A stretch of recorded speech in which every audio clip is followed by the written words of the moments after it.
Like करें, share करें और सब्सक्राइब करें मेरे चैनल को ऐसी ही खूबसूरत कहानियों के लिए। माँ, नींद नहीं आ रही। क्यों? मेरी बच्ची को नींद क्यों नहीं आ रही है? माँ, कोई कहानी सुना दो ना, फिर नींद आ जाएगी। अब समझी। तो कहानी सुननी है इसीलिए नींद नहीं आ रही है, हाँ? क्यों? ये कहकर नमिता ने अपनी बेटी को गुदगुदी करना शुरू कर दिया, जिससे पावनी खिलखिलाकर हंसने लगी। नमिता एक छोटे से गांव में अपने पति राघव और अपनी 6 साल की बेटी पावनी के साथ रहती थी। उसका छोटा और एक सुखी परिवार था। राघव गांव में ही सब्जी बेचता था। हाँ, तो एक बार एक राजा था और उसकी एक सुंदर सी रानी थी। नहीं माँ, ये वाली नहीं। अरे पहले सुनो तो सही, बहुत अच्छी कहानी है। नहीं, मुझे नहीं सुननी कोई राजा या फिर कोई रानी की कहानी। ओहो, फिर कौन सी कहानी सुननी है मेरी राजकुमारी को? कोई ऐसी कहानी जिसमें कोई सुपर हीरो हो। अच्छा तो चलो, आज मैं तुम्हें एक बिल्कुल नई कहानी सुनाती हूँ। कौन सी कहानी माँ? एक वानर कुमार की कहानी, जो सूरज को फल समझकर उसे खाने के लिए उड़ गया था। हैं? जल्दी सुनाओ ना माँ, प्लीज। हाँ, सुनाती हूँ। तो एक बार की बात है, नमिता पावनी को हनुमान जी के बचपन की कहानी सुनाने लगी। पावनी को ऐसी कहानियां ही पसंद आती थी। फिर कहानी पूरी होते ही पावनी सो गई। उसके सोने के बाद राघव ने नमिता से कहा, सो गई? हाँ, सो गई। जब तक इसे कोई कहानी ना सुना दूं तब तक सोती ही नहीं है। तुम्हें डाली है इसे ये आदत? अच्छा जी, तो क्या करूं? आप ही कभी सुना दिया करो एक दो कहानियां। ना बाबा, मुझसे नहीं हो पाएगा। कहाँ से लाऊंगा रोज नई कहानी? अरे कुछ नहीं, कुछ भी बनाकर सुना दो। बस कहानी का कोई एक किरदार बहुत ताकतवर होना चाहिए और वो कमजोरों की मदद करे और आखिरी में वो जीत जाए। बस इतने से ही खुश हो जाती है अपनी पावनी। अच्छा उल्लू बनाती हो तुम उसे? उल्लू नहीं बनाती हूँ, बस उसका दिल बहला देती हूँ। हाँ, पर उल्लू बनाकर ही तो। राघव की बात पर दोनों पति पत्नी हंसने लगे। अगले दिन जब नमिता पावनी को स्कूल से लेकर आ रही थी, तभी एक मोटरसाइकिल वाला तेजी से वहाँ से गुजरा। उसके टायर से उछलकर ढेर सारी कीचड़ नमिता की साड़ी पर लग गई। इस बात पर पावनी को बहुत गुस्सा आ गया और उसने मोटरसाइकिल वाले को आवाज लगाई, ओए अंकल, दिखता नहीं है क्या? क्या बोली? मैंने कहा दिखता नहीं है क्या आपको? आपने मेरी माँ की साड़ी गंदी कर दी। हाँ, ठीक है, मैंने ठीक से देखा नहीं। वही तो मैं कह रही हूँ, ठीक से देखकर चलाओ। पावनी चुप हो जाओ। भाई साहब आप जाओ यहाँ से। बहुत तेज है आपकी बेटी, इसे तमीज सिखाओ कुछ। हाँ, समझाऊंगी मैं इसे, आप जाओ। नमिता ने पावनी का हाथ जोर से पकड़ा और उसे सीधा घर ले आई। ये क्या कर रही थी तुम? मैं क्या कर रही थी? सारी गलती उन अंकल की थी, वो कितना तेज बाइक चला रहे थे। हाँ बेटा, पर ऐसे किसी से भी नहीं भिड़ जाते, समझी? आप हमेशा मुझे ही क्यों चुप करा देते हो? बेटा, आते जाते लोगों से नहीं भिड़ा करते, पर वो कोई कमजोर नहीं बल्कि बदमाश अंकल थे और आपको हीरो बनकर उनकी पिटाई करनी चाहिए थी। हम दोनों मिलकर उन्हें कीचड़ में गिरा गिरा कर मारते। बाप रे, तू कितनी खतरनाक हो गई है पावनी।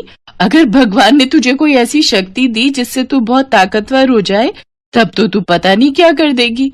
तो मैं ना सबसे पहले उन अंकल को सबक सिखाऊंगी और फिर सारे गंदे लोगों को मार भगाऊंगी।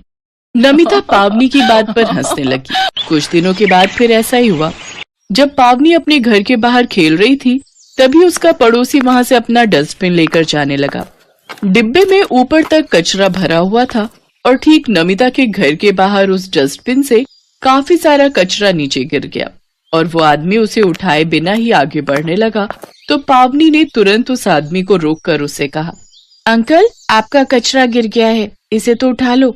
वो मेरा कचरा नहीं है तो मैं उसे क्यों उठाऊं? कितना झूठ बोलते हो आप। अभी मैंने देखा, ये कचरा आपके ही डस्टबिन से गिरा है। अरे जा, चली जा यहाँ से, वरना। पावनी को फिर किसी से बहस करते देख नमिता फौरन घर से बाहर आई। उसने अपने पड़ोसी से माफी मांगी और पावनी को घर के अंदर ले गई। और आपने उन्हें सॉरी क्यों बोला? गलती उन अंकल की थी। बेटा, मैंने तुझे समझाया था ना, ऐसे किसी से भी लड़ाई करना अच्छी बात नहीं है, पर तू है कि समझती ही नहीं। माँ, उन अंकल को सबक सिखाने की बजाय अब मुझे ही डांट रही हो। जाओ, मुझे आपसे बात नहीं करनी। ये कहकर पावनी अपने कमरे में चली गई और बिस्तर में मुंह छुपाकर रोने लगी। नमिता उसे मनाने पहुंची तो उसने देखा कि पावनी बहुत जोर जोर से रो रही थी और वो नमिता से बिल्कुल बात नहीं करना चाहती थी। तब नमिता ने उसे बड़े प्यार से कहा, अच्छा सुन, तू जानना चाहती है ना कि मैं किसी से क्यों लड़ाई नहीं करती और सबको इतनी आसानी से माफ क्यों कर देती हूँ? तो इसे समझने के लिए तुझे एक कहानी सुननी होगी, और वो भी बिल्कुल सच्ची कहानी। अच्छा तो सुनाओ, मुझे जल्दी सुनाओ वो कहानी। तो चल मेरे साथ। कहाँ ले जा रही हो माँ? चलती रहो और कहानी सुनते जाओ। तुम्हारी नानी यानी मेरी माँ, उनका नाम तो जानती हो ना तुम? हाँ, उनका नाम तो उर्मिला था ना। हाँ, पर क्या तुम्हें पता है कि तुम्हारे नाना उनको क्या कहकर बुलाते थे? मुझे नहीं पता क्या कहते थे नाना जी। वो उन्हें उड़न परी कहकर बुलाते थे। हैं?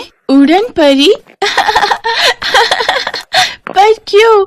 नाना जी ऐसे क्यों बुलाते थे नानी जी को? वो इसलिए क्योंकि तुम्हारी नानी के पास गजब की शक्तियाँ थी। वो आसमान में जहाँ चाहे उड़ सकती थी और भारी से भारी सामान बस एक हाथ से ही उठा सकती थी। हैं? क्या सच में माँ? हाँ बिल्कुल सच में। चलो मैं तुम्हें कुछ दिखाती हूँ। इतना कहकर नमिता ने अपने घर के मंदिर में रखे संदूक को खोल दिया और उसके अंदर से एक लाल रंग की पोटली निकाली। जिस वक्त नमिता पावनी को ये सब बता रही थी, उसका मुंह मंदिर की तरफ था और पीठ पावनी की तरफ। और पता है, उन्होंने कई बार मुसीबत में फंसे लोगों की जान बचाई, लेकिन फिर भी उनके बारे में कोई नहीं जानता, क्योंकि वो हमेशा अपना चेहरा ढक कर रखती थी। अच्छा, तो वो तो एक सुपर हीरो हुई ना? यानी मेरी नानी एक सुपर हीरो थी, मतलब कि एक सुपर हीरोइन? हाँ, और तुम्हें पता है उन्हें वो शक्तियाँ कहाँ से मिलती थी? उनके हाथ में किसी मकड़ी ने काटा था क्या? या फिर उन्हें बिजली का झटका लगा था कभी? नहीं पगली, उनके पास एक हार था, एक जादुई हार, और जैसे ही वो अपने उस हार को पहनती थी, उनके अंदर वो शक्तियाँ आ जाती थी। एक मिनट माँ, तो वो हार अब कहाँ है और किसके पास है वो? जैसे ही पावनी ने ये सवाल पूछा, तभी नमिता उसकी तरफ पलटी और वो जादुई हार नमिता के गले में था और उससे गजब का तेज निकल रहा था। उसे देखकर पावनी चीख पड़ी, ये मेरी मम्मी सुपर हीरो! धीरे से, कोई सुन लेगा। तो आपने आज तक मुझे ये बात क्यों नहीं बताई? क्योंकि कभी इसकी जरूरत ही महसूस नहीं हुई। अब पता चला तुम्हें मैं किसी से क्यों नहीं लड़ती? बेटा, ये शक्तियाँ आम आदमी की ताकत से कहीं ज्यादा है। वो नादान है, मुझे नहीं जानते और ना मैं चाहती हूँ कि वो मुझसे डरे या घबराए। माँ, मुझे उड़ना है, प्लीज मुझे आसमान की सैर कराओ ना, प्लीज। कल कराऊंगी पक्का, ठीक है? अभी तुम्हारे पापा आने वाले हैं। जैसे ही नमिता ने वो हार उतारा, उसने देखा कि दरवाजे पर राघव खड़ा था। वो हैरान भी था और खुश भी था। उसे देखकर नमिता और पावनी चौंक गए। लो, मुझे पता ही नहीं था कि मेरे घर में भी एक सुपर हीरो है, पर कसम से मैं किसी को नहीं बताऊंगा। पर हाँ, अगर हो सके तो नमिता, एक बार मुझे भी उड़ा देना यार। नमिता ने दोनों को अगले दिन रात में आसमान की सैर कराने का वादा किया, लेकिन अगले दिन तो कुछ और ही होने वाला था। सुबह सुबह गांव की धरती हिलने लगी। लोगों को समझते देर नहीं लगी कि भूकंप आए हैं। भूकंप के झटके बहुत तेज थे। गांव के सारे घर गिरने लगे।